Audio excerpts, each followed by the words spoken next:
सल्लल्लाहु अलैहि वसल्लम ने जब ये इरशाद फरमाया कि अल क़ब्रु अव्वलु मंज़िलिन मिन मनाज़िलिल आखिरह फ़इन नजा मिन्हु फमा बादहु ऐसर मिन्हु व इन लम यंजी मिन्हु फमा बादहु अशद्दु मिन्हु। हज़रत उस्मान रज़ी अल्लाहु अन्हु इस बात को सुनने के बाद इतना रोया करते थे, इतना रोया करते थे कब्र पे बैठ के, कब्र का तज़किरा करके। अज़ाब कब्र पे किसी ने पूछ लिया, जहन्नम के तज़किरे पे आप इतना नहीं रोते, आप कब्र मैदान माशर की सख्ती और गर्मी में के सिलसिले में आप इतना बात पे नहीं रोते, जब कब्र की बात आती है तो क्यों रोते हैं? उस्मान रज़ी अल्लाहु अन्हु ने अल्लाह के नबी का ये फरमान कोट किया कि अल्लाह के नबी ने फरमा दिया कि अल क़ब्रु अव्वलु मंज़िलिन मिन मनाज़िलिल आखिरह, आखिरत की मंजिल में सबसे पहली मंजिल कब्र है। जो इससे निजात पा गया, बाद वाली सारी मंजिलें उसके लिए आसान हो जाएगी। अगर इससे निजात ना पाई, बाद वाली मंजिलें उसके लिए परेशानी का बायस बनेगी।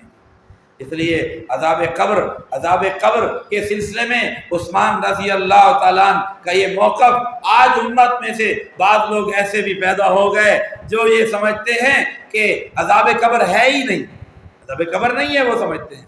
बाद लोगों से तो इस आजिज़ ने खुद ये सुना कि ये कब्र दुनिया वाली कब्र ही नहीं है। फिर खबर नहीं है तो खबर कहाँ है? सुम्मा अमातहु फअक़बरा सुम्मा इज़ा शाअ अंशरा, कहाँ जाएंगी ये कुरान की आयत? अलहाकुमुत तकासुर हत्ता ज़ुरतुमुल मक़ाबिर, कहाँ जाएंगी ये आयत? मानने के लिए तैयार ही नहीं है।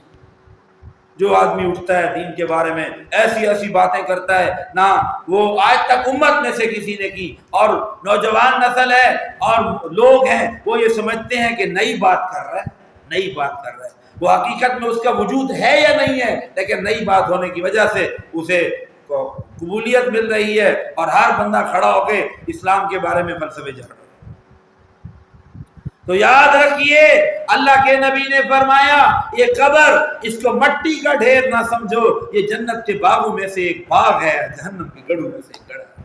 अल्लाह के नबी मर्रा अला कबरान, अल्लाह के नबी गुजरे मर्रा अला कबराइन, दो कब्रों पर से गुजरे और उन दोनों को अजाब हो रहा था। अल्लाह के नबी ने फरमाया इनको किसी बड़े गुनाह की वजह से अजाब नहीं हो रहा था। एक आदमी इनमें वो था जो पेशाब के कतरों से नहीं बचा करता था, एक आदमी वो था जो चुगली खाया करता था। अल्लाह के नबी ने और एक शाख मंगवाई खजूर की, और खजूर की उस शाख को, उस तने को दो हिस्सों में तकसीम किया, एक इस कब्र पे डाली, एक इस कब्र पे डाली, और फरमाया जब तक ये तर रहेंगी, ये ताज़ा रहेंगी, उस वक़्त तक उम्मीद है कि इनको अजाब में तकलीफ। तो अजाब कब्र है, कब्र का अजाब बरहक है। और ये कब्र, ये सोना जब सोते हैं क्या पढ़ते हैं दुआ में? अल्लाहुम्मा बिस्मिका अमूतु व अहया, ऐ अल्लाह तेरे नाम के साथ मैं मर रहा हूँ और तेरे नाम के साथ मैं जिंदा हूँगा।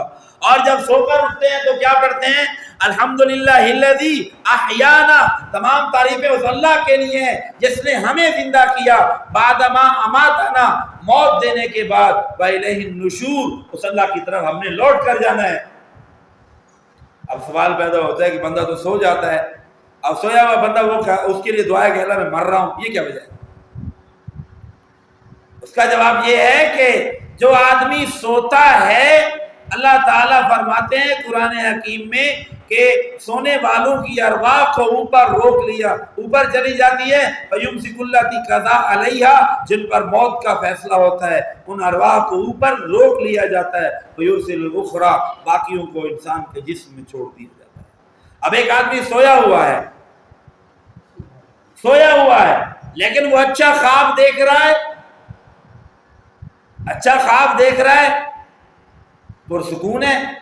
उसके साथ एक और बंदा सोया हुआ है, वो बुरा ख्वाब देख रहे हैं, वो डर रहा है। कभी कभी तो पलंग से, चारपाई से नीचे भी बंदे आ पड़ते हैं ख्वाब में डरने की वजह से। ऐसे होता है कि नहीं होता? वो आदमी जो सोया हुआ है उसके रूह और जिस्म का ताल्लुक है, लोग बोल रहे हैं, बातें कर रहे हैं, उसे पता नहीं चल रहा, वो अलग से दुनिया में है। लेकिन उसको एक गोना, एक एतबार से उसको एक जिंदगी मौजूद है उसकी, लेकिन ये है कि वो सोया हुआ भी है। कब्र में आदमी चला जाता है तो उस सूरत में इंसान मर जाता है, कब्र में जाता है, लेकिन मरने के बाद اس کی روح اور اس کے جسم کا تعلق ہوتا ہے، اس تعلق کا نام حیات ہے۔ اور سب سے قوی تعلق حضور صلی اللہ علیہ وسلم کا اپنی روح مبارک کے ساتھ ہے۔ اس کے بعد دوسرے نمبر پہ قوی تعلق روح اور جسم کا باقی انبیاء کرام کا ہے۔ اس کے بعد صدیقین کا کی جو ان کے جو صدیقین کی جو ارواح ہیں، ان ارواح کا ان کے جسموں کے ساتھ، روح کا جسموں کے ساتھ تعلق ہے۔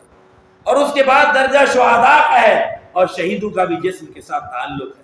اور اللہ تعالیٰ نے فرمایا وَلَا تَقُولُوا لِمَن يُقْتَلُ فِي سَبِيلِ اللَّهِ أَمْوَاتٌ، جو اللہ کے راستے میں قتل کر دیے جائیں ان کو مردہ مت کہو، بل احیاء، بلکہ وہ زندہ ہے، وَلَٰكِن لَا تَشْعُرُونَ، تمہیں اس کا شعور ہی نہیں۔ تو شہید کو زندگی حاصل ہے، لیکن دنیا کے احکام کے اعتبار سے اس کا جنازہ پڑھا جاتا ہے، قبر میں دفن کیا جاتا ہے، موت کا ذائقہ اس نے چکھا ہے۔ ہر کسی نے موت کا ذائقہ چکھنا ہے، سب نے چکھا ہے تو اس دنیا سے چلے گئے۔ لیکن مرنے کے بعد مٹی نہیں ہو بھی گئے تو ان کے جسم کے ذرات بھی اگر ہیں ان کا روح کے ساتھ تعلق ہے۔ اللہ کے نبی فرماتے ہیں کوئی آدمی اگر اچھے اعمال کر کے جاتا ہے تو اعمال کی وجہ سے اللہ تعالیٰ اس کے اور جنت کے درمیان میں کھڑکی کھول دیتا ہے۔ اس کی قبر میں گویا کہ جنت کی کھڑکی کھل جاتی ہے، جنت کی ہوائیں وہاں آتی رہتی ہیں اور وہاں سے وہ جنت دیکھتا رہتا ہے۔ اور یہ کوئی عجیب بات بھی اس لیے آج کل نہیں ہے۔ آج کل ایک آدمی یہاں پاکستان میں بیٹھا ہے اور اس کی امریکہ میں بات ہو رہی ہے، موبائل پہ اسکائپ پہ ویڈیو لنک کے ذریعے کال کر رہا ہے دبئی والا، پاکستان میں بیٹھے ہوئے شخص سے وہ دکھا بھی رہے، یہ دکان دیکھو، یہ دیکھو بندے ٹھہرے ہیں۔ وہ اگر دکھا سکتا ہے، اللہ نہیں دکھا سکتا جنت کے نظارے قبر میں؟ بولو، اگر آپ اپنے موبائل کی سکرین کے ذریعے دبئی میں بیٹھے ہوئے شخص کو دیکھ سکتے ہیں تو کیا اللہ قبر میں جو آدمی موجود ہے اسے جنت نہیں دکھا سکتا؟ جنت بھی دکھا سکتا ہے، جنت کی ہوائیں بھی وہاں آ سکتی ہیں، جنت کی خوشبوئیں بھی آ سکتی ہیں، جنت کی نعمتیں بھی آ سکتی ہیں۔